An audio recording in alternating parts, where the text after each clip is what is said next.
want to answer the question of whether, or how the data annotation industry can operate ethically, and what steps would be necessary to sort of reach this point. So with that, I think I'll just introduce the panelists, the really great panel that we have here today. So I'll start with Dr. Nupur Rabal. So Dr. Rabal is currently a postdoctoral fellow in computational media at UC Santa Cruz. She received her PhD in informatics from UC Irvine in 2020 and is an alumna of the Berkman Klein Center at UC Berkeley and the AI Now Institute at NYU. She is an interdisciplinary scholar whose work draws on historical and anthropological frameworks to make sense of the present and future of digital work, urban social relations, and self-expression. Dr. Rabal, thanks for joining us. Once again, I know how difficult it is given the time zone. Moving on, we have Safia Hussain, who is the Chief Impact Officer and co-founder of Karya, which is a company that provides rural Indians with a pathway out of poverty by connecting them with smartphone-based digital work opportunities in the global data AI data industry. So she has worked in research, evaluation, and communications across multiple international development organizations, and her work focuses on using research to amplify community voices. Safia also gratefully jumped in because her other co-founder Manu was unavailable for this. So extremely grateful for Safia for saving us and saving this panel. And finally, we have Billy Perigio, who is an investigative tech journalist at Time Magazine. His work focuses closely on the nexus between big tech companies that are building artificial intelligence and the outsourcers that connect them with low-paid data labelers in the global south. Many of you will know Billy as the journalist who broke the news regarding OpenAI's use of underpaid Kenyan workers to detoxify ChatGPT's training data, as well as from stories about Facebook's outsourcing or Meta's outsourcing of content moderation to similarly underpaid workers across Africa. Once again, thank you to the entire panel for being here. I think with that, we can just start the discussion. Yeah, Sasha, if you want to just stop sharing the screen, great. Great. So I think the first question I think I'll just pose to you, Safia, since you are by far and away clearly a practitioner in the data annotation industry, in the space, you are an expert. So I just wanted to understand a bit about when you and Karya sort of went into the data annotation sector initially, what were some of your experiences? What were some of the things you were seeing? And how did you decide to approach this differently? I know that you use a sort of cooperative model. So just a bit about why you made the decision and how your model functions. Yeah, definitely. Thank you so much, Aman, and thank you everyone for being here. So, I mean, I think, so just to give you a little bit of background about how Karya started, we started at Microsoft Research in 2017. And we started really as a research question. And so I think what we kind of realized was that at the time we were dealing a lot with Indian language speech data, and we realized that for our own models, we needed quite a large amount of data, and we were actually struggling being able to find high quality data. Then also as we were, I think, investigating just more into where data was coming from, because we wanted to know that for our own purposes, we started uncovering, these kind of big truths. And I think one of the kind of sad facts is that there isn't much true evidence about what is going on, right? I mean, we have the 2017 ILO Future of Work report, and then obviously we have amazing work that is done by people like Billy, which, although extremely groundbreaking and trailblazing, is anecdotal, and it is difficult to use that for policy. So, how on just kind of a larger scale, how can we bring this more to the forefront of what people are noticing? So as we started to kind of uncover and realize how much, disparity and potential unethical practices exist in the data industry, it kind of shocked us because we're like, hey, this is actually an area where it should be easy to give people high wages. It should be an easy way for people to make money, for people to create a financial cushion. The idea and the appeal of gig work should be that it is flexible and that it's something that benefits both parties kind of mutually, right? Like you'll have a company that's able to collect their data and have it be out quality, and then you'll have people that are actually able to engage in this kind of flexible economy. But obviously that hasn't been the case. So when we were kind of thinking about, okay, if we want to address this issue and we actually want to create an ethical data company, what are some things that we can ensure, at least from the outset, to make sure that, you know, not only are the workers being treated well, but there's also a sort of kind of community element to this type of work, to kind of create some dignity around what has possibly traditionally until now not necessarily been the most dignified industry. So when we thought about making it dignified, the first thing we really thought about is that we have to be a nonprofit. We have to prioritize profits going towards worker wages rather than profits going towards us as a company. Obviously, you know, we want to take, you know, the bare minimum to keep ourselves operational, but the idea being that they're the ones putting in the labor. We as a company, we're kind of just a facilitator, allowing these people to bring their inherent skills, transfer them into lucrative data sets, and connect those data sets to the market. So what we've done or what we've really invested in is our AI and technology. So everything is smartphone based for us, and that's really important. We don't want to be a part of that BPO ecosystem because that is, I think, a part of where some of these unethical practices begin. You know, there's a lot of physicality to doing this type of work. There's a lot of time in front of screens. That's excluding, you know, more psychologically affecting things like content moderation, right? Even your basic data annotation of like, this is a square and this is a cat can still be quite intensive. So can we make sure that it is very flexible by putting it on the phone so that you can kind of not be incentivized to be that kind of 8-hour worker? And then also to make sure you don't have to work 8 hours to make an amount of money off this work that is useful for you, right? So we care about paying high wages, really high wages. So right now, our minimum is 400 rupees per hour. And we're trying to increase that because the idea is if we can lower the amount that we spend on validation and basically on creating the data set on our own team, we can just transfer more of that money to the workers. And that's really the kind of ecosystem that we're trying to build.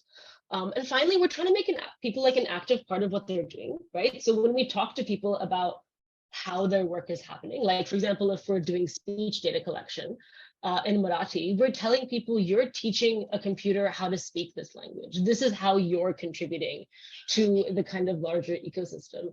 And that creates that sense of community also kind of creates like good data quality. And it, you know, I think creates a more positive work experience overall. Then we've also been thinking about, you know, how can we make sure that the value that data is actually the value that workers get from the data mirrors the value that data has in the market, right? And this is a huge thing that often the amount that people are paid, that is a huge disparity when it comes to that data's value. So what we're trying to really change at Karya is the idea of data ownership. So what I'm going to talk about now is like a little bit high level aspirational. So our high level goal is that everyone that creates a piece of data is going to be the owner of that data forever. Obviously, that is a large legal challenge, and we're definitely not there yet. But what we've been experimenting with is something that we've had established called the Karya Public License, which is basically encouraging the sale of non-exclusive data sets and basically creating in principle ownership for the people who generated the data. So at the very least, being able to say that, hey, when a data set gets resold, right, its value is increasing, at least the value should in the same way increase for the workers. So what we try and do is every time we're able to resell a data set, we pay the workers again for that initial amount to kind of say, you know, it's being sold again, someone's making money, you need to be a part of that value chain. But I think this is a larger discussion, right? Like what we have isn't a foolproof mechanism. A lot of it happens because of our own good faith and desire to do this. But how can we, you know, as data companies, as technology companies, as technologists and academics, think more about what data ownership means, right? I think we've gotten in a place in life where we're very excited about the idea of open sourcing and what public goods mean. But we also need to think about it from the angle of what does it mean to produce a public good good? And can we also make sure that while we are benefiting a community, we're also taking care of those people that fundamentally created this, amazing thing that we're now all benefiting from creating, amazing, technologies in. So yeah, that's a little bit about kind of how we're trying to approach it. It's not maybe your traditional cooperative structure, and this year we are kind of implementing a few more things, like an advisory council and things like that, to just kind of test a few more of these aspects of what kind of community ownership and community decision making around data work really looks like. But it's a journey. We're a very new and young company, and for us, a lot of it is about learning and fundamentally listening to the workers on the ground. How do they feel about what they're doing, and how can we make an experience more dignified for them? Yeah, thank you for the question, Aman. Thanks, Safia. That's incredibly interesting, and I think it's an incredibly unique perspective on data annotation work. Billy, I'll come to you. You've reported extensively on the industry, and I know Karya is an extreme outlier, and you've probably seen practices that vary wildly from the experiences that Safia just outlined. Can you just tell us a bit about what you've seen, at the global level when you are interacting with a lot of these data workers? Yeah, for sure. So my work has focused on data labeling companies that kind of claim on one hand to be ethical, and then are kind of, I think the reporting shows, forced by the industry imperatives to start kind of chipping away at what were previously, they argue that they are higher than minimum wages, but often, if the content of the work is reviewing, for example, in the case of content moderation for Facebook and OpenAI, quite traumatic content, basically the dregs of the internet that these companies don't want appearing on their platforms, then that can be very traumatic for the employees. In the case of Karya, I've obviously, Safia knows that I've spent some time with their company and working on a story about them. One of the interesting things about that is that you just said no straight up to content moderation as a business option, and I think that's quite brave, because the SAMA, the company that has carried out content moderation work for Facebook and OpenAI, that's kind of the I guess they would even see it as maybe their original sin, the mistake that they made, because they were founded on this idea of connecting people in the global south with what they call dignified digital work. And yeah, it's a tricky one, because if what you're doing is labeling LiDAR data for self-driving cars, and you're earning a wage like $1.50 an hour, that's not so terrible. That's I mean, it sounds bad from an American point of view, but in Nairobi that wage does go further than working in, for example, the informal sector. So it's a tricky conundrum, and lots of my reporting has focused on, to be clear, the most kind of distressing aspects of the work, which for content moderation, it's necessary for these companies to roll out the huge AI tools that they are building. In the case of ChatGPT wouldn't be a tool that is polite and that engages with you in a polite manner, and that knows to reject your prompt when you ask it to tell you the recipe for a bomb, or give you advice about how to cut yourself effectively, or these kinds of things, or attempt to initiate a sexual conversation with it. In order for the AI to know when that's happening, it needs labeled examples of that kind of text data. So in the case of Sama's work for OpenAI, that's the kind of information that these workers 8 hours a day were looking at. And this, I guess, brings us to an interesting thing that Safia was kind of getting at with the description of the model of Karya. There are multiple different types of way that labor is organized in this sector. At companies like Sama, it's kind of 8 hours a day. You have an employment contract. You're doing a piece of work generally for one client, and it's the same kind of content day after day. There are other actors in the space where it's like fully blown gig work. You get maybe like a fraction of a cent per task. Often that kind of work, sometimes you're dealing with terrible content, which is bad for the reasons we've described. But other times, there are many other elements of the work that make it quite exploitative and difficult from the position of the worker in a market economy. And that's things like not being told the value of a task before you do it, for example, not knowing what the data is going to be used for. I've heard examples of companies that presumably are trying to generate to train an AI that can do computer vision to identify certain things, being asked to take photos of themselves in different lighting conditions, for example. But it gets worse, asking them to take photos of children aged between a certain age range with no kind of consent whatsoever from that child. It's really kind of a wild west, because these are companies generally that are headquartered in the US that have either a subsidiary or a kind of arm of the company operating in a country like Kenya or India or the Philippines.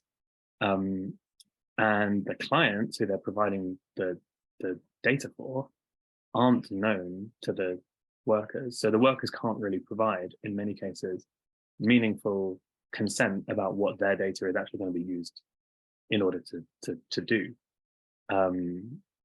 And yeah, I could go on, but I hope that's given a rough overview of like the characteristics of the space.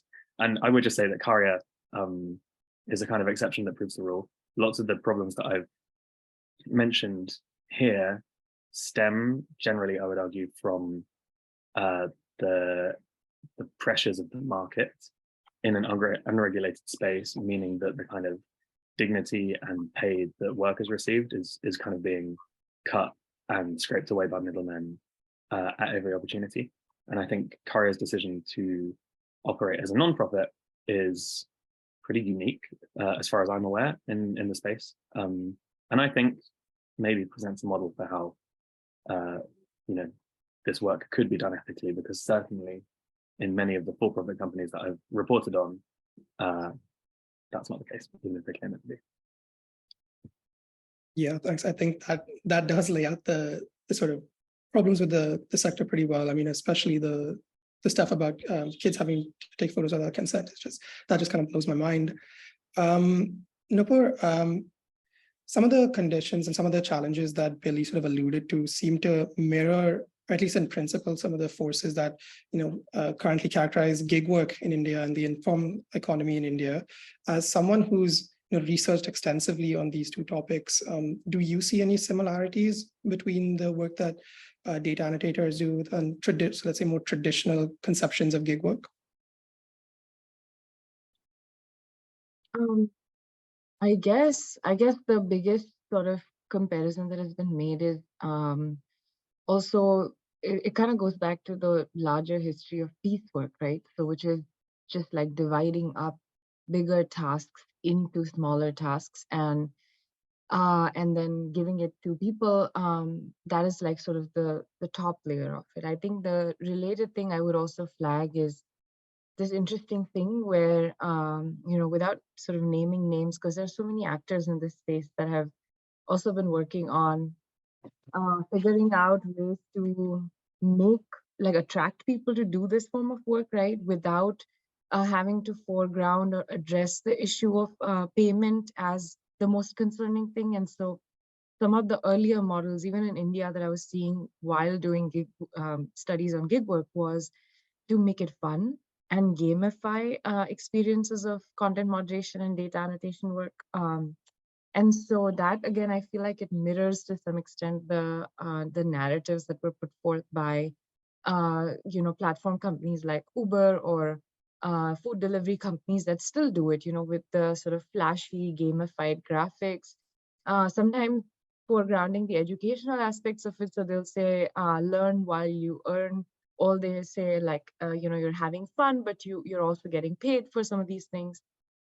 So it's interesting to me that in some ways it's kind of the same logic of the gig that has pervaded a whole new set of, should we call them occupations? Should we call them jobs? Like what exactly is going on?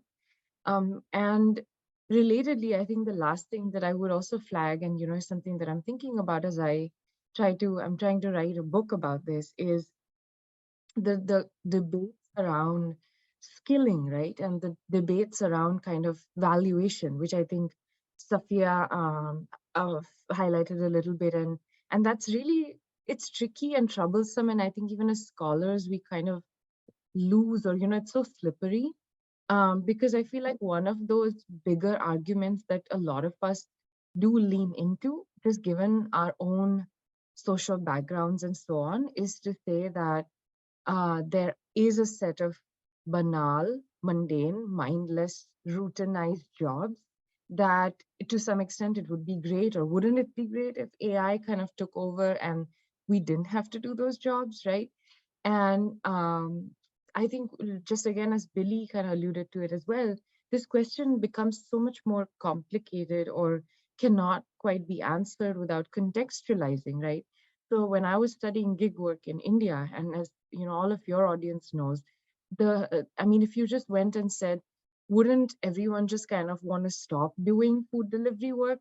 It seems to me such a like sort of privileged question, also coming into a context where, as we all know, there's a huge unemployment crisis, and especially a youth unemployment crisis.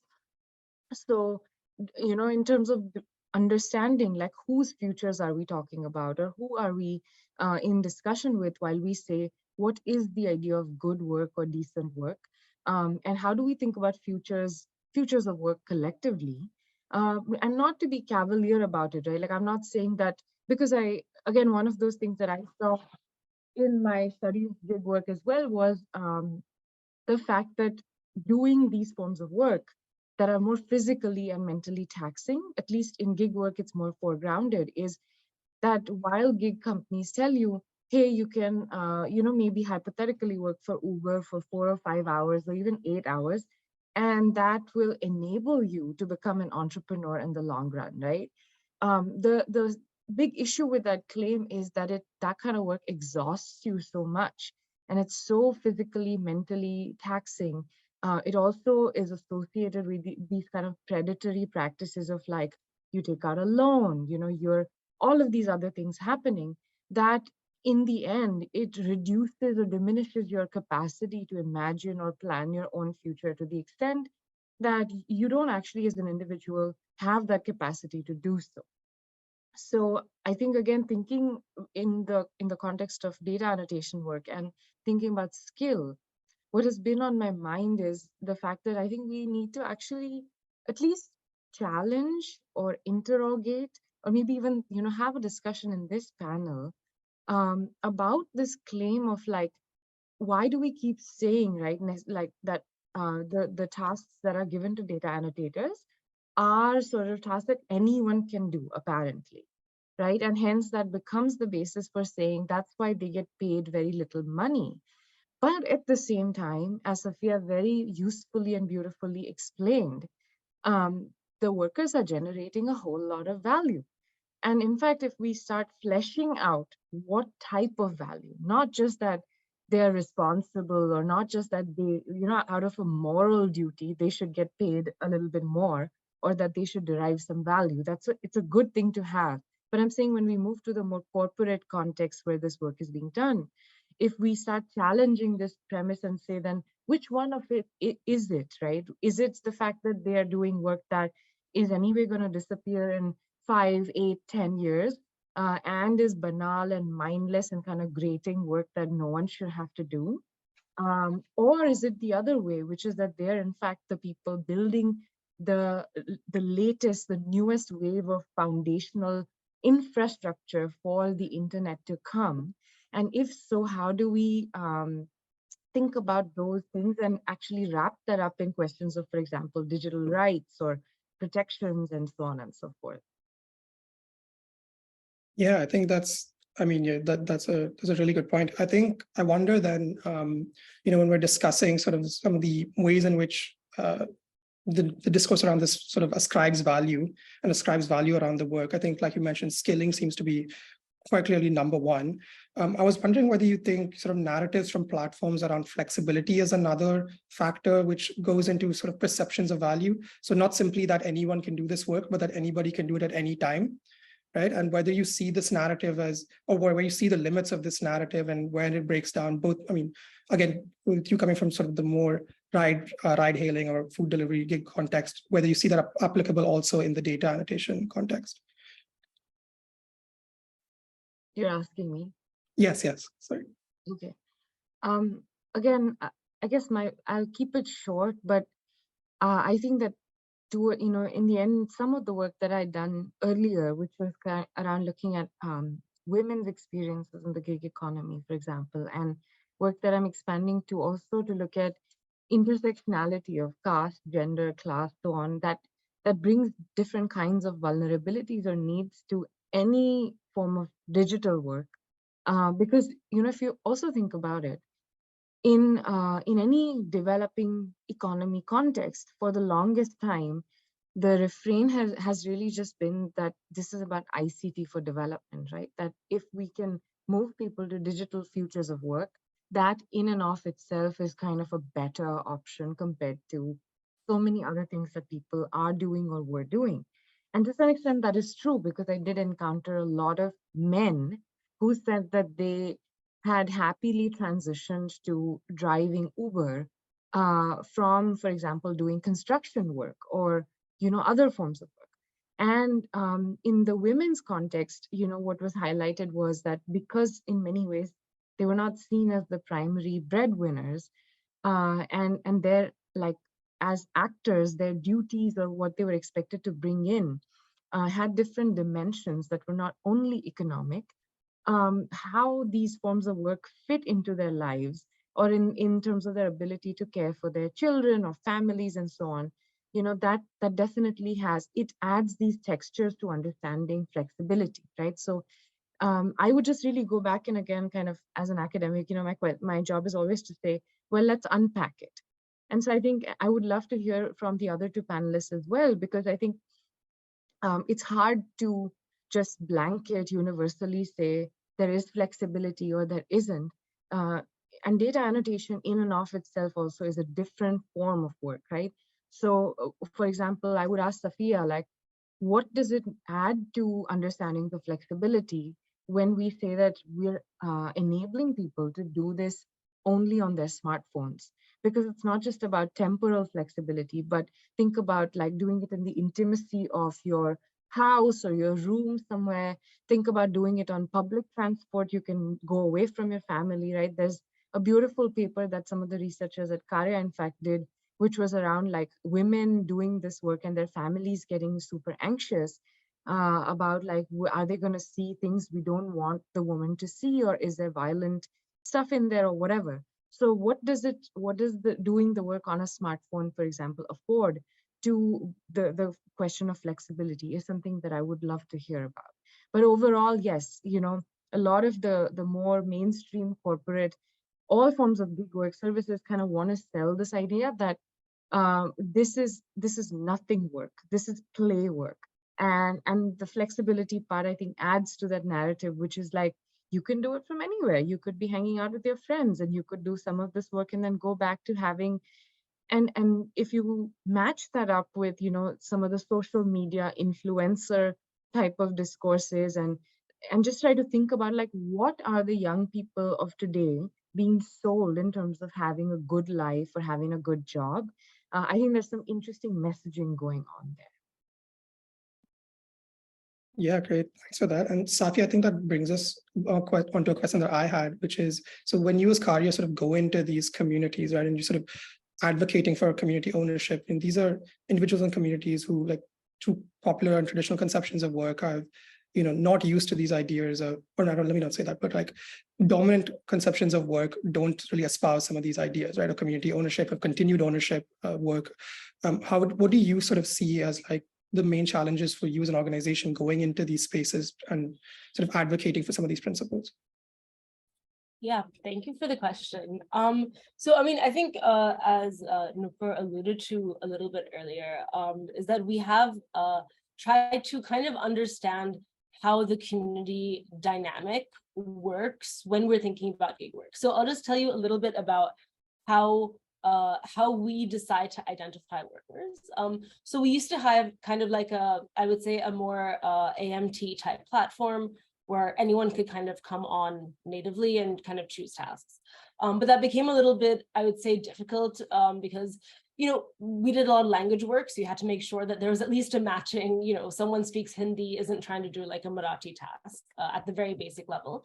But also we saw that there was a disproportionate amount of, high caste young men that were doing this work. And for us, a large mandate was, can we bring this kind of work to people who have been left out of the digital economy, but also who have been left out of other, work economies, right? So can we focus on people and those communities who have somewhat been marginalized? So obviously, although we do obviously work with high caste men, that's not to say that like that is something that's an exclusionary criteria.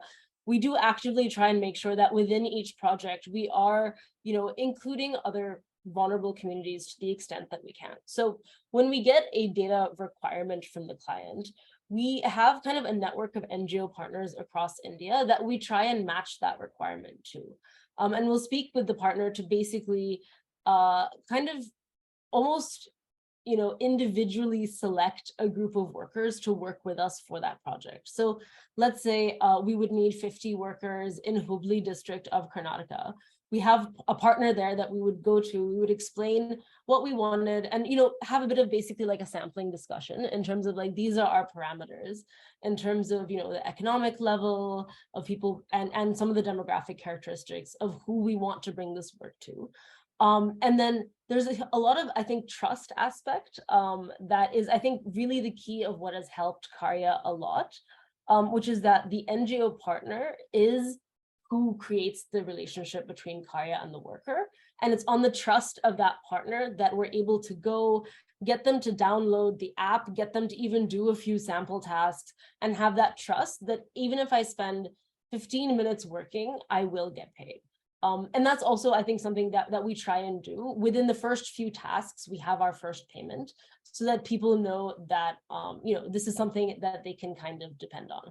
But going to your larger point about thinking about, community and how to make this maybe a more, rigorous way to have data work is really, I think, thinking about three things that Billy mentioned, right? The value of work, the regulation of work, and the usage of the data or the meaningful consent around that. And I think these are the challenges that also continue to kind of, I guess, guide how we want to approach this issue. So one of the things that we first thought about was, can we use a very formal and legal cooperative model to do this? But then I think these 3 points became a challenge when thinking about that, right? When you have a traditional, let's say, cooperative model, and let's take your like Amul, where people already have inherent expertise, not inherent, but they have prior expertise in their industry. That is not really what we're seeing with data work, right? Because we are saying, as kind of Nupur mentioned, it is a type of work that we have micro-tasked to the point where it is very easy.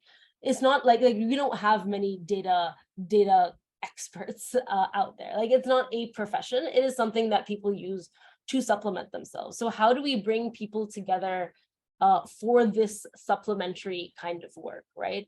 And how do we educate them more about it so that if it does come to a point of regulation, of voting, they're informed. They have the ability to say, well, I think this is a fair or unfair price for my labor, given the type of work, given the duration of work, given my other, environmental factors or my life factors. And then obviously it's transitory, right? So what is the accurate compensation that makes it worth my while, knowing I may only get it this week and not next week, knowing that maybe in a whole year, I may only do this for 2 months. How do I still make sure that it's a community worth kind of entering into? And also, how do I contend with remoteness? Because I think there's kind of 2 parts of that. One beautiful thing that we saw in our research was that because we work in villages, we would see the entire village working together. So kind of to Nupur's point, although it is smartphone-based work that is fundamentally flexible, and some people did use it in the way of like, oh, I can wake up at 4 a.m. and quickly do this before my kids wake up and I have to get things ready. Others also used it in the sense of like, oh, let me just walk over to my uncle's house, have tea. He's having challenge.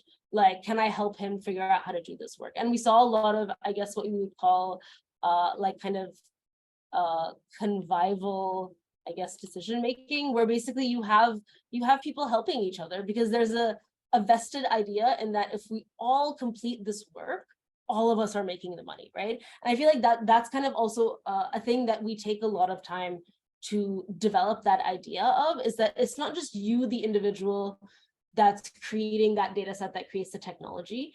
It's everyone in this room, right? All of you are working together to create that. Like let's say in the idea of voice, your voice alone is not doing it. You, with the power of your community, your family, your friends, all of you together are what's creating that power. And that is extremely powerful, but that is also something that is hard to kind of generate at scale, right? So I think in terms of challenges, like really thinking about, while these great communities work at a micro level, how do we expand them and make that network something that, for example, we can see pan-India, something that like Billy is trying to do with the workers' unions in Africa.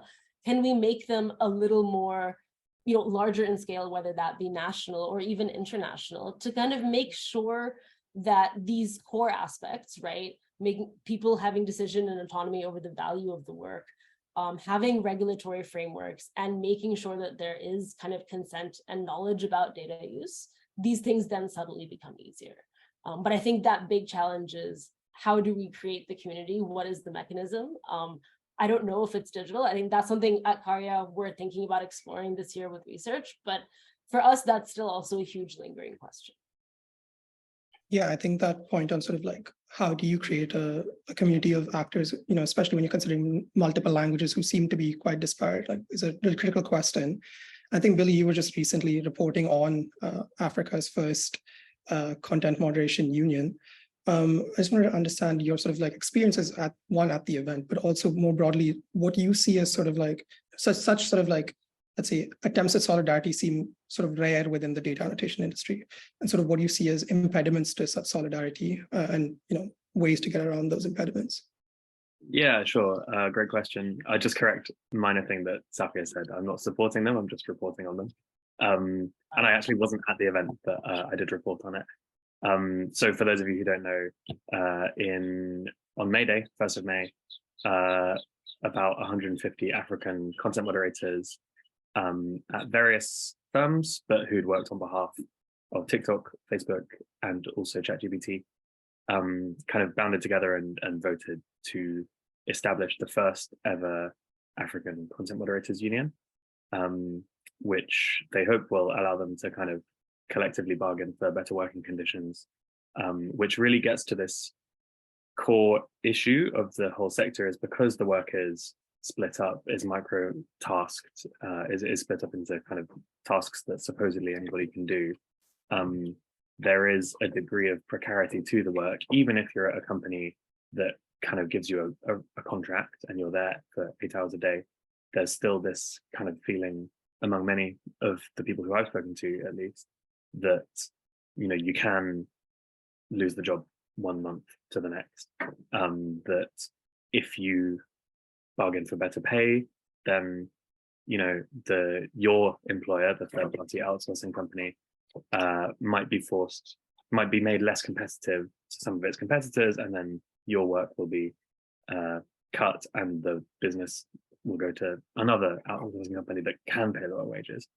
And that's why I think the cross-company unionization in this case is so important, because it's a case where workers have come together and said, no, like we see that this is your model, we see that you're trying to kind of generate precarity here, so no matter what kind of company you try and go to, we're all going to be part of the same union.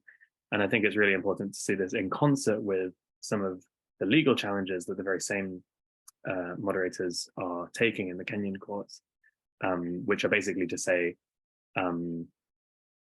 after lots of the workers who had unionized got fired by SAMA as a result of SAMA not wanting to carry on doing this work, there was another company that hired them and hired new people to do the same quality of work, but which allegedly wouldn't hire the workers who had been fired. And what the moderators are arguing in court is this is effectively a form of retaliation for unionization and for raising the alarm, for talking to the media about our working conditions. That's the allegation. And so what they're really up against is a world where, one, they can be they're working under the threat of potentially losing their jobs to another company in the same country. But then on top of that, you have the company like Meta or TikTok or OpenAI that is giving this work. And there is also the risk supranationally that, Kenya might be considered at some point in the future to no longer be a country that is preferential to hire these workers in. And then you have this question of global regulation, because there's always going to be a country with lower union protections, lower workers' rights. And so that's why I think lots of these workers are now talking about how do we make kind of international solidarity connections? How do we make sure that these protections that they are looking for in the Kenyan courts have as much of an international impact as possible?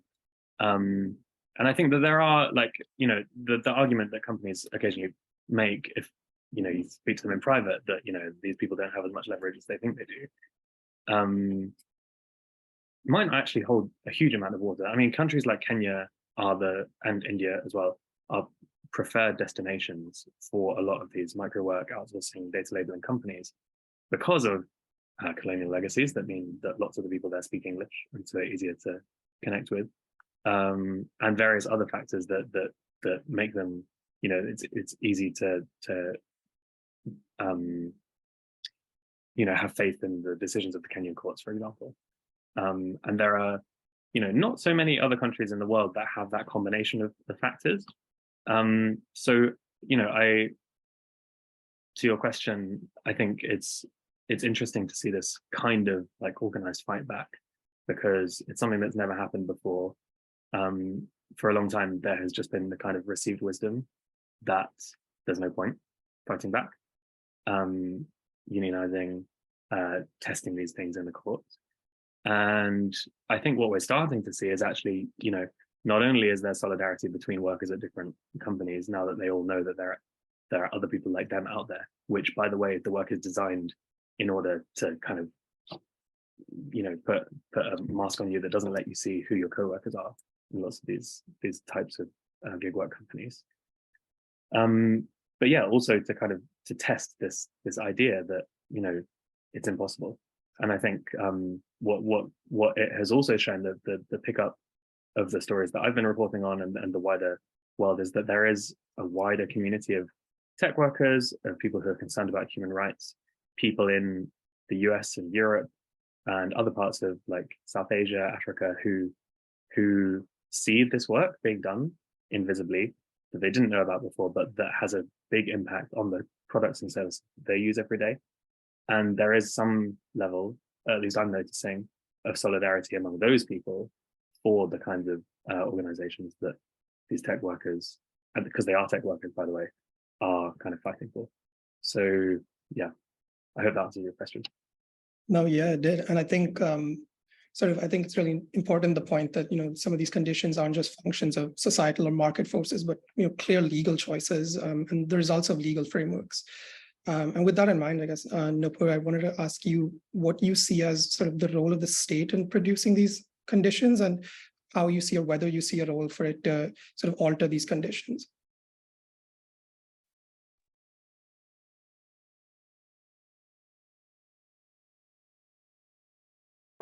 I would start by prefacing and saying that, some of my work, as some of you might know, has tried to, again, understand or push back against what seems like eventualities in terms of these kind of things are possible in countries like India and like Kenya.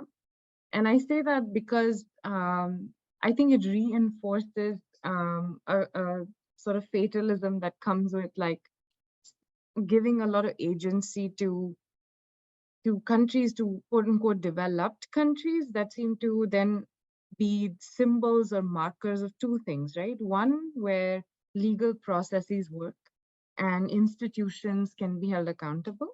And the other thing is also that those are the centers of innovation and capitalism, global capitalism. So the only reason why I don't necessarily feel like participating in that narrative or story is because it then sort of plays itself out, right? Then it's the story that we've all, at least in India, grown up with, which is that we are outposts of the global capitalist economy. And every single time the centers of innovation roll out sort of these new capitalist schemes and seek to find places that can sort of allow for this race to the bottom, that allows for, you know, the lowest price and then the further lowest price and the highest value you can make on that lowest price, they will go there. And if you kind of follow that story, then it's a story as old as time, because you know, this isn't the first time, of course, but that you can actually find precedents in the garment economy, right? For example, which is the oldest, but also the most sustaining example of global value chains.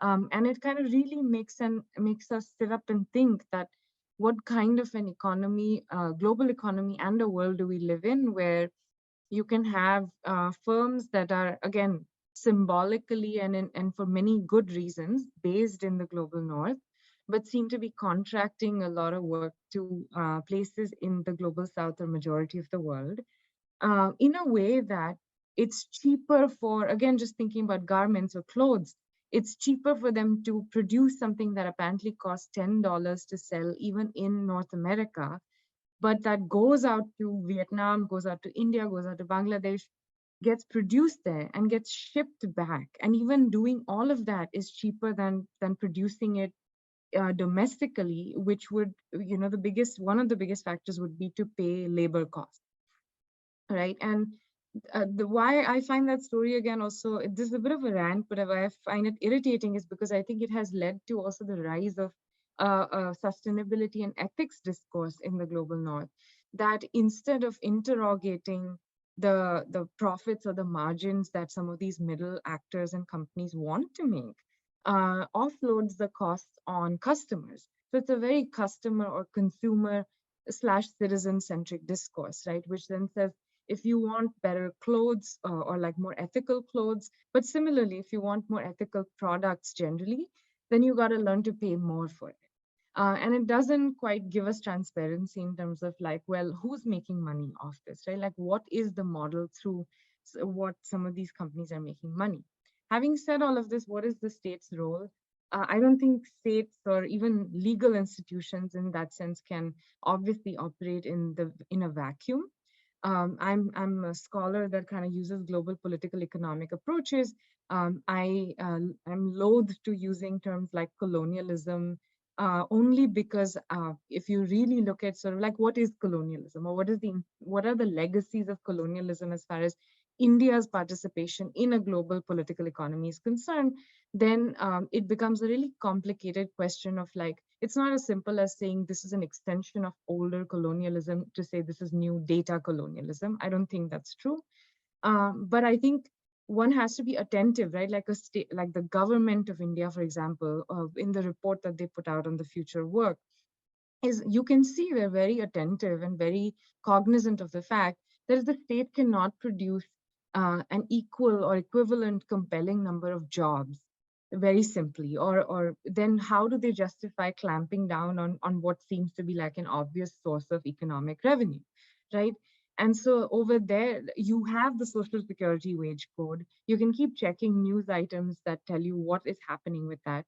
But it's such an old and predictable story, because even when the deliberations were happening, you know, I knew that there would eventually be a news article that would say that now that it's in place, the government is nudging the adoption of the wage code and asking all the companies that should contribute to it to start contributing to it. So it's not surprising to me why it has not been enforced, or it's more about like drawing them in or working with enterprise, right?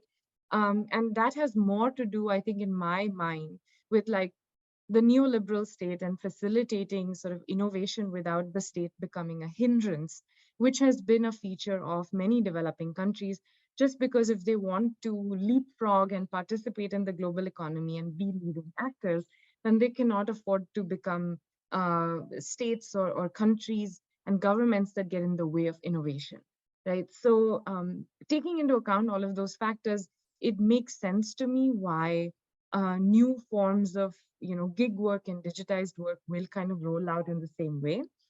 But it also bears remembering that really this is really an unfolding of that kind of global late stage global capitalism, because what had become iconic of India, right, like the call centers, is no longer a work that is dominantly being done in India, because it was always about searching for newer, cheaper markets, and that work very quickly moved on to Bangladesh, then Philippines, and other places.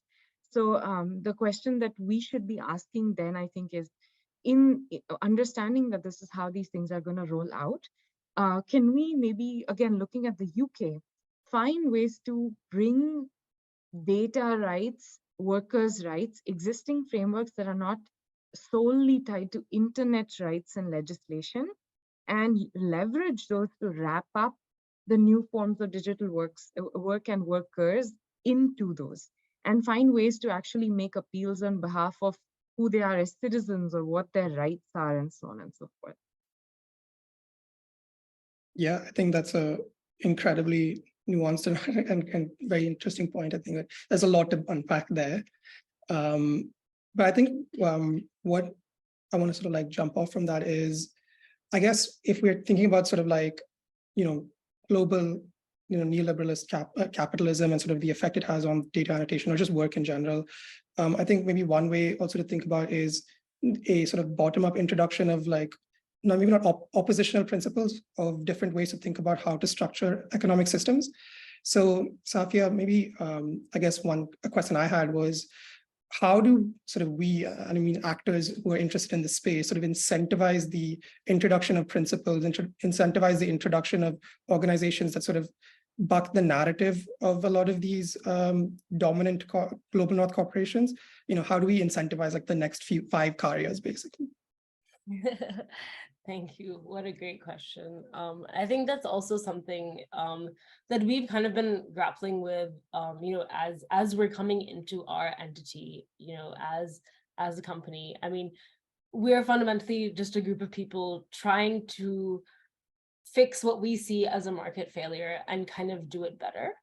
And so I think we really see it as kind of having to tackle it both from the sensibilities of what are the needs of a data company from the perspective of the market and from the perspective of a technologist.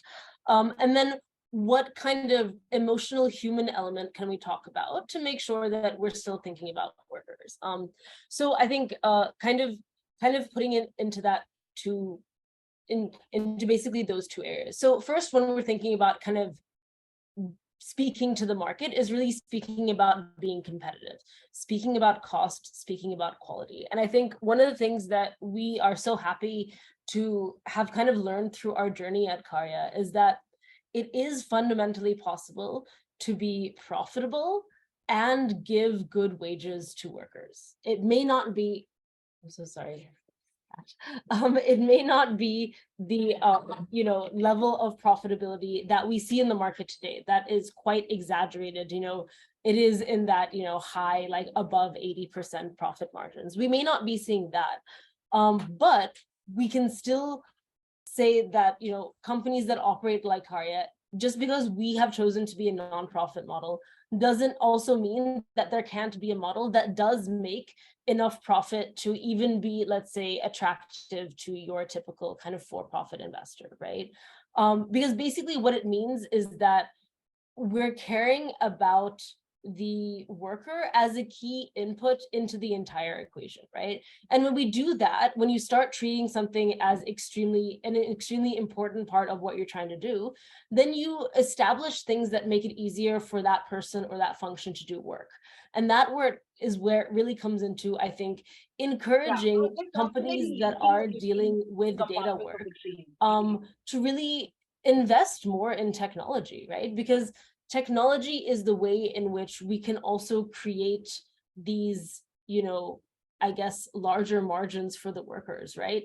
If we can create tasks that are easier to validate, if we can create validation mechanisms that are cheaper to run, then we're fundamentally creating a larger and larger share in the pie that is available for data workers. So I think what we're also trying to think about in terms of influencing the larger community is how can we create ourselves as a model that might be attractive to other people to say, okay, can I quickly input this into what I'm trying to do, maybe in a different country, or maybe even, you know, within India. Basically, what we're trying to say is you don't have to compromise on quality, on time, or on price to make sure that you're actually paying people like a dignified and kind of living wage.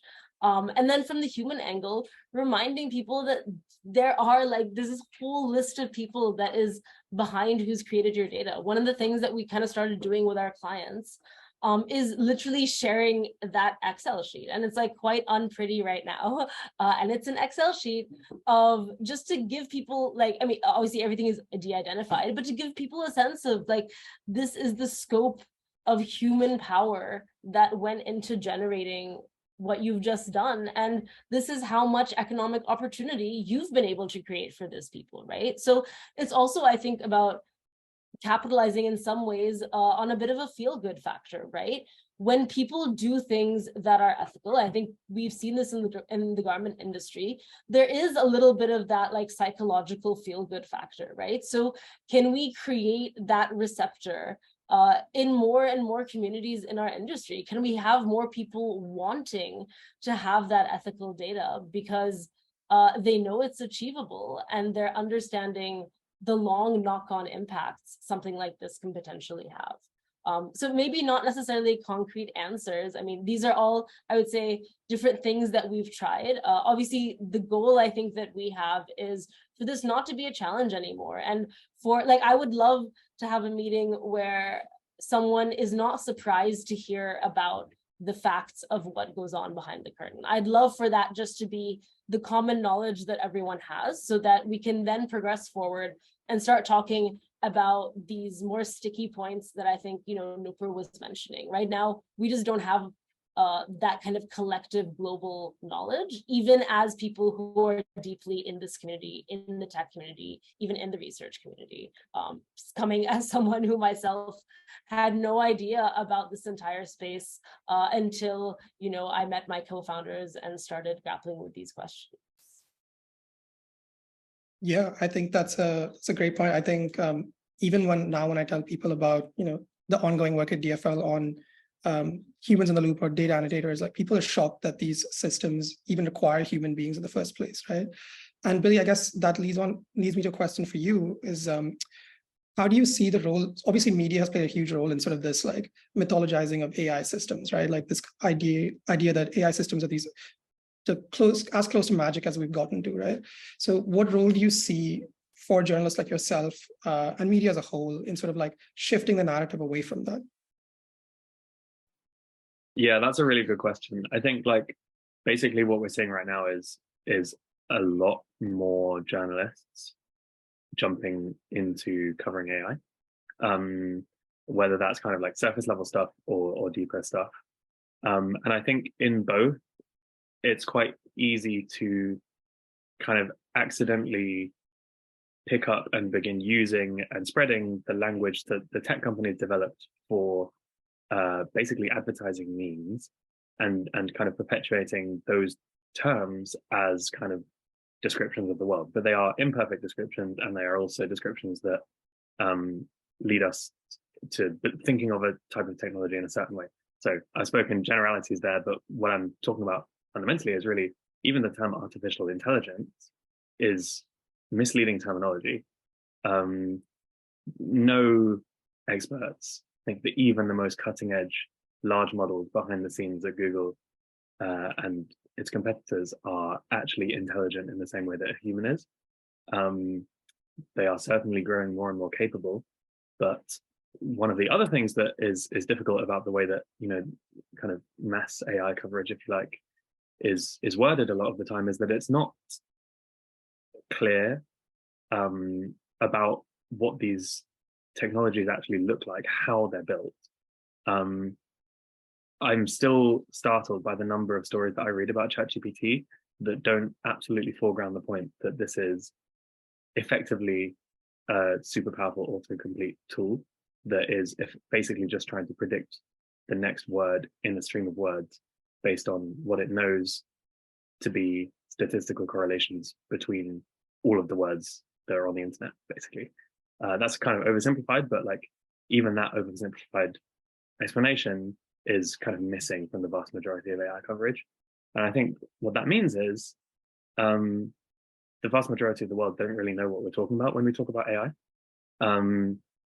The human element that I've been reporting on for so long is often kind of marginalized to human rights style stories, is lots of the fact that lots of it happens in countries that aren't America and Europe means that like sometimes it gets ignored because it's not a story pertaining to those areas of the world.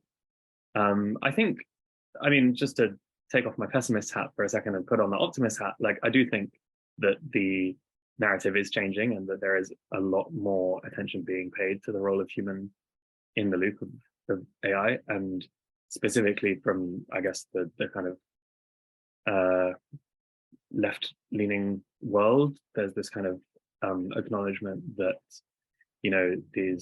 that fears about existential risk are kind of serving as a bit of a smokescreen to the harm that AI perpetuates today, not least of all of them labor difficulties. And I think also as basically white collar jobs in the rich world that were previously kind of immune from automation begin kind of being victims to it.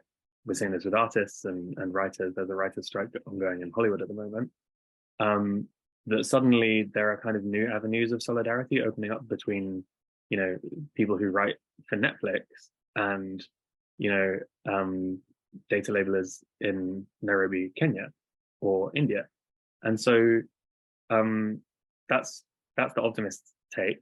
But yeah, I do think that it's still like a kind of uphill battle. When I'm covering AI, it can be annoying as a writer to kind of have to repeat yourself. But I think what lots of people don't realize is that everyone repeats themselves. Like the CEOs of the top companies in the world repeat themselves all the time.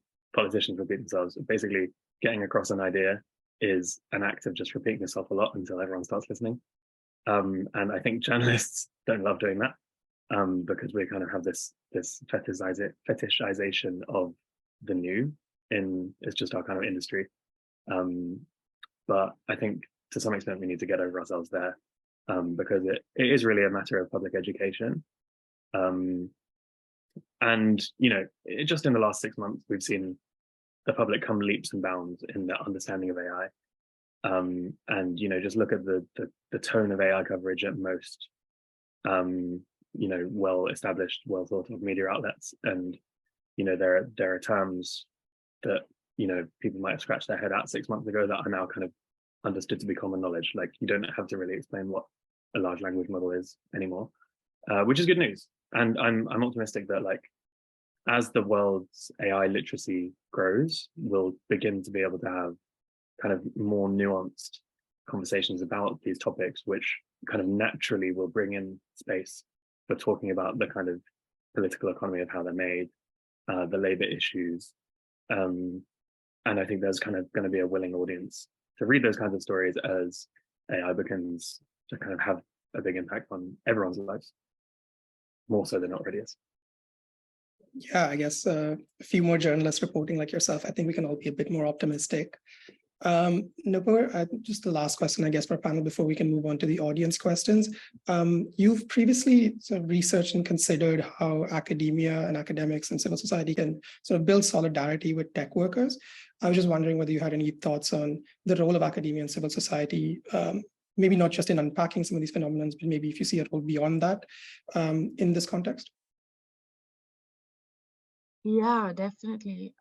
Before that, I will say it's awesome that, what Billy just said in terms of not being afraid to repeat ourselves, because I think that's actually, I mean, I'm speaking on behalf of academics, but I feel like academics struggle with that when it comes to becoming talking heads or sort of these little bites for journalistic stories on this, because people are like, this is such a problem, right? Like, and I don't think it's because anyone intends to do so, but it's just because the narratives around AI are being so strongly dictated by the so-called innovators of the world that it's a real sort of fear-mongering discourse that constantly sort of even like indirectly is telling all of us, including the ones who want to critique it, that we're going to tell you what the new thing is, and you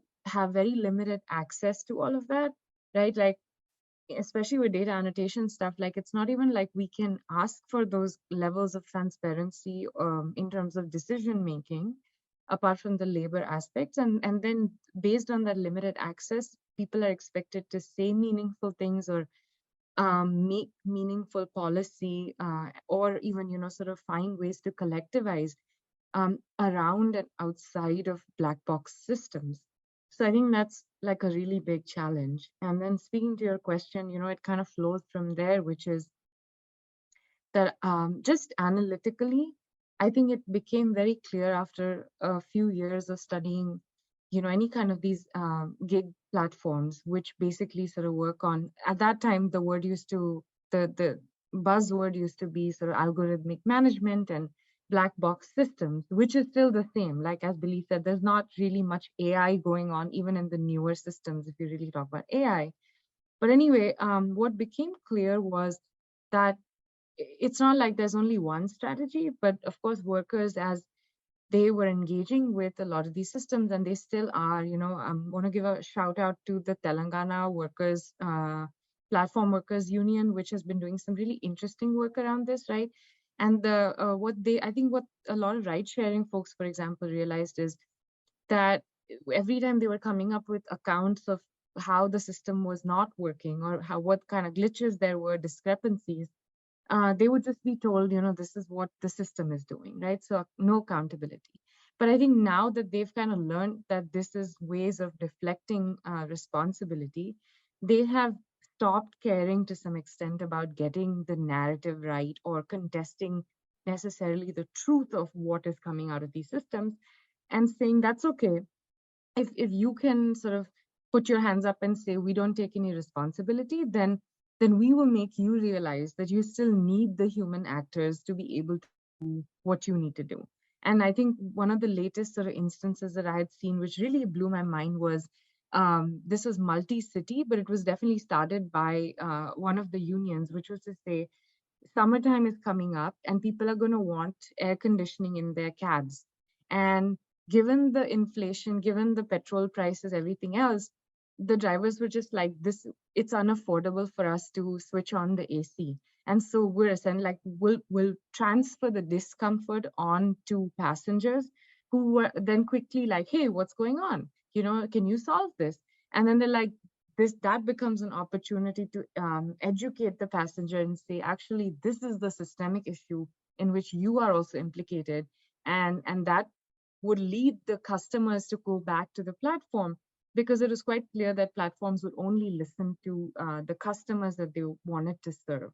So I think over time, again, as Billy said, even within the gig workspace, just the narratives of like, hey, this is exploitative work, or hey, this is causing these kind of issues, has had an enduring effect in terms of creating, putting this sour taste in customers' mouths also, in terms of like, hey, we don't want to be a part of this awful system, when we are not, like, we're not saying you should charge, you should pay so little or whatever. So it is, and social media platforms, or, some of these branding exercises of these companies actually become interesting spaces where both angry passengers and customers, but also workers just like lash out and just like come in droves and puncture the narrative every single time.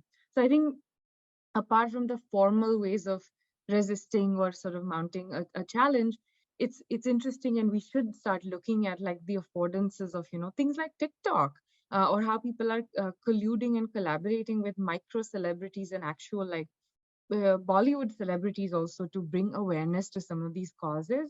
And I think that has such a lasting impact that I'm very hopeful about that. Yeah, that's great to hear. I didn't know about the organized action against AC. That's great to hear, though also a little sad that it requires customers to be inconvenienced in order for the platform to listen. So with that, I think I'm done with my questions. We can just move on to some of the questions that the audience have submitted either in chat or when they signed up. These questions are open to anyone in the panel, so I'll just read them out. And if you feel like you have an answer, just please do jump in. So I'll start with Abhinit's question, which is, what is the role of technology ownership structures when we talk about the data annotation industry? Are there examples of more democratically owned technologies adopting certain practices to protect the rights of the involved workers? And not to put anyone on the spot, I think Safia, maybe you might be best placed to answer this. Sure. So I think when we think about technology ownership, we really need to think about what is the type of larger society that we are trying to create when it comes to data and when it comes to technology. Because I think it's become something that is so pervasive and in everyone's hands that we've kind of forgotten to kind of, I guess, grapple with these more fundamental kind of questions. So I think one of the first things that we need to decide is how much of a system of, let's say, open source do we want to create?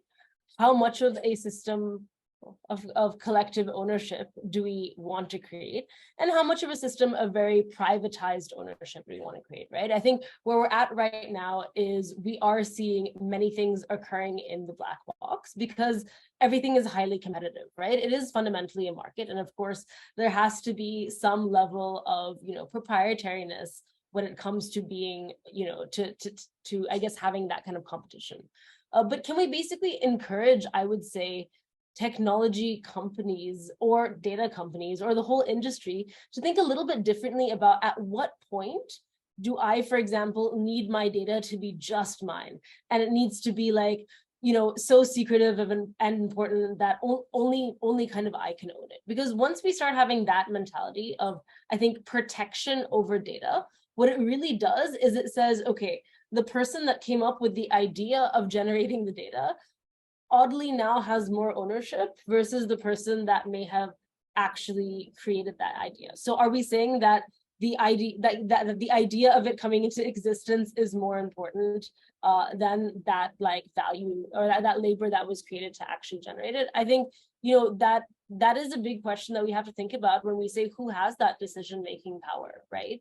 So I think as the people who are kind of in the position of power currently, who have the upper hand, it is our duty, as data companies, as technology companies, as people who have fundamentally the luxury and the privilege to ask these questions. It's our duty to think deeply about it, and I think build these maybe communities of practice among us at a larger level to make sure that we can talk about these. So one of the things we're trying to do at Karya is create a kind of ethical data pledge where we want to nudge companies to think a little bit about this and say, okay, what commitments can I make on my behalf?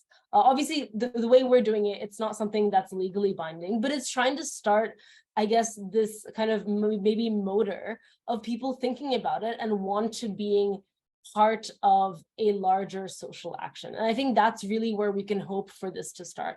It's quite a long discussion that needs to be had, but it needs to begin with people taking an interest.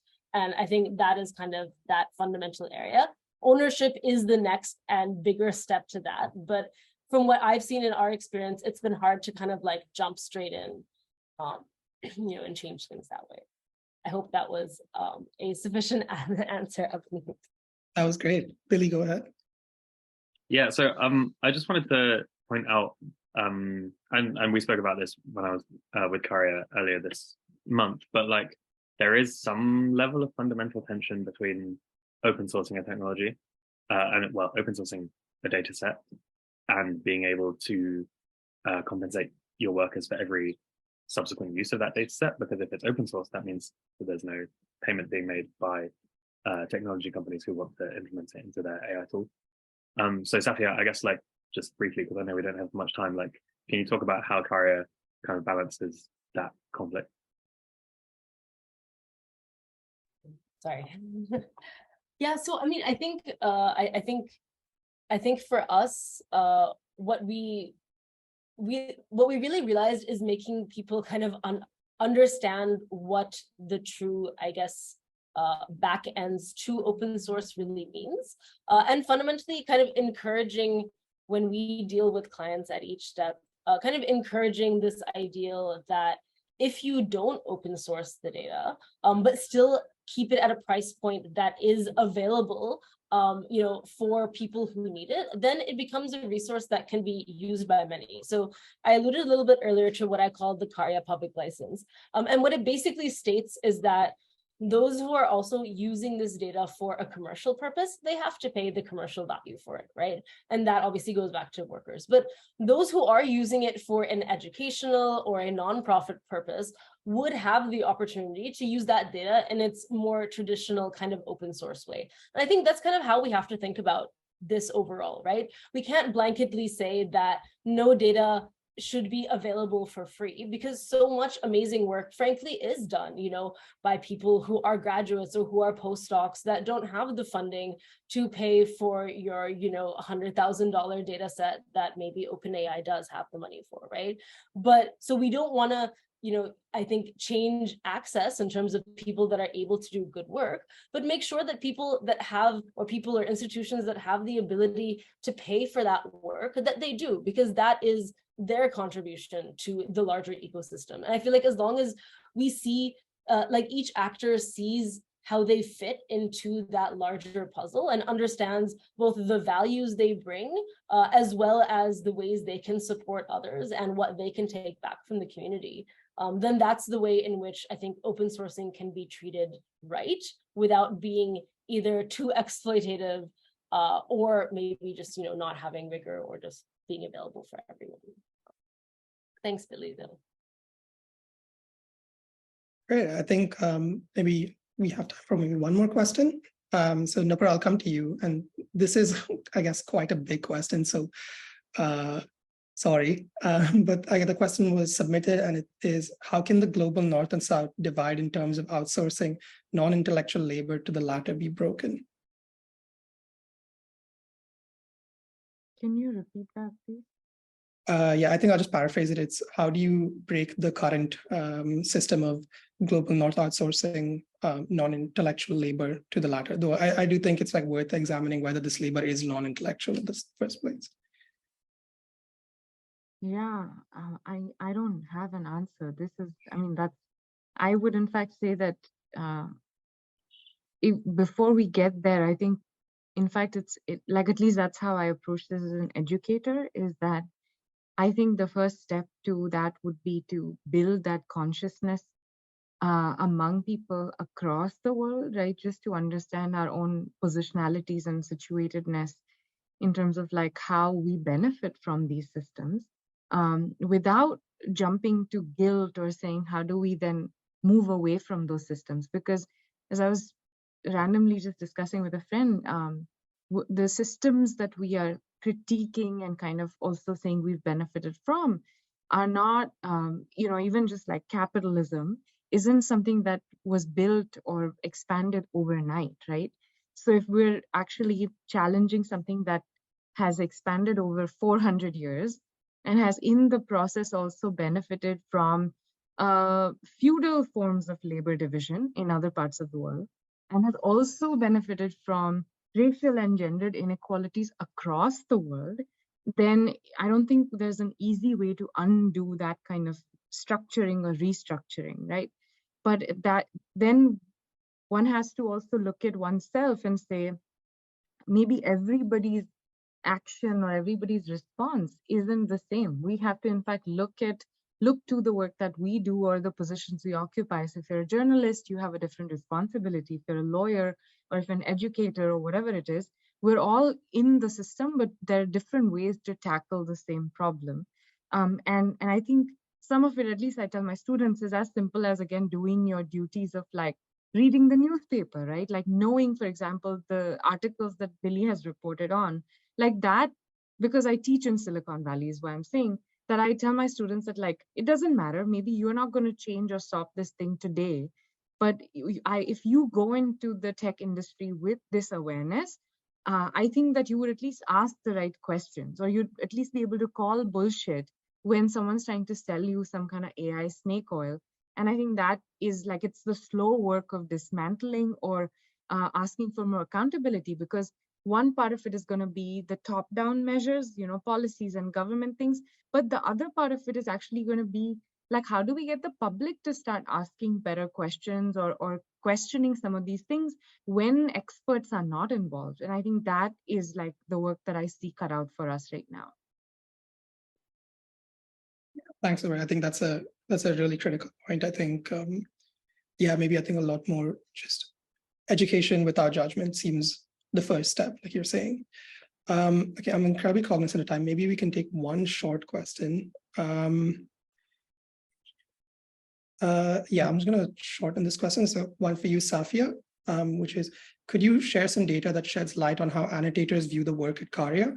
For example, what percentage of people spend 30 to 40 hours a week on it? Do they articulate long-term career goals in terms of work when they work with Karya? Yeah, thank you. And thank you, Tarunima, for the question.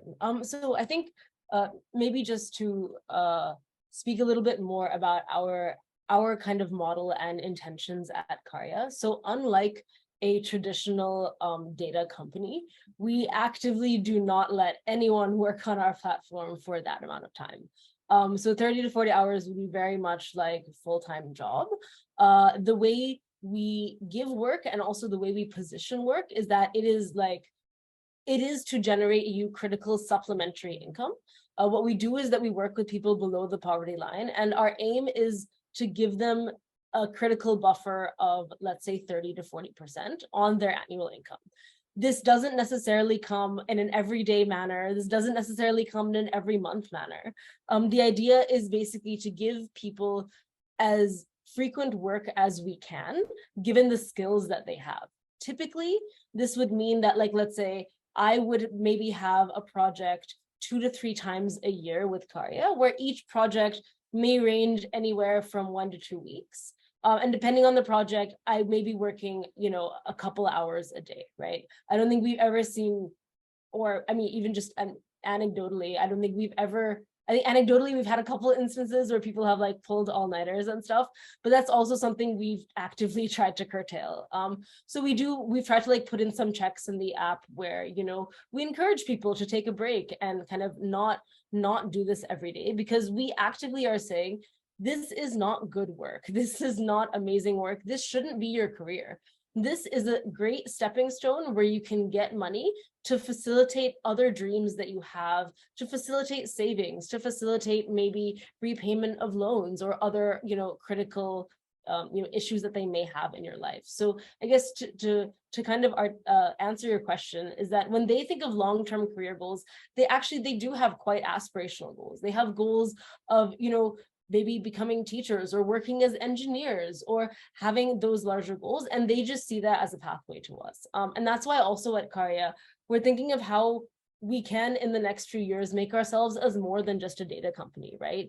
Can we keep this data work as just a way to give people money, and then also offer people opportunities for skilling and guidance that make sure that they actually have pathways to careers that can be, sustainably lucrative in the long term? Because I think that's also one thing that I do kind of notice with this type of work. I don't think it should ever be someone's forever career. It is not necessarily the most mentally stimulating type of work. It is not necessarily the type of work that, if done at a long time, would actually give you dignity and pride in what you do. So can it just be a vehicle to actually get people to the types of lives that they may want to have? And that's kind of how we think of it. So generally, when it comes to like the evaluations and things that we do, people love our work because they know it's just for a small amount of time. They know exactly the transaction they're getting out of it. They're getting money for doing, X amount of work, and it helps I think, a little bit easier to not set the expectation that this is a new career for you. Yeah, that's incredibly exciting to hear the plans that Karya has for the future. And with that, I think we can bring the panel discussion to a close. I want to once again thank all the panelists. I think this was incredibly insightful, both for, as someone who has looked into the data annotation industry, and I'm sure for people who are just learning about it. I want to thank everyone who attended. If you'd like to see some more research work from DFL, the links are in the chat. Also, the social handles to all the panelists are on our Twitter page. So feel free to reach out to them and tell them about the great work that they're doing. But with that, thank you, everybody.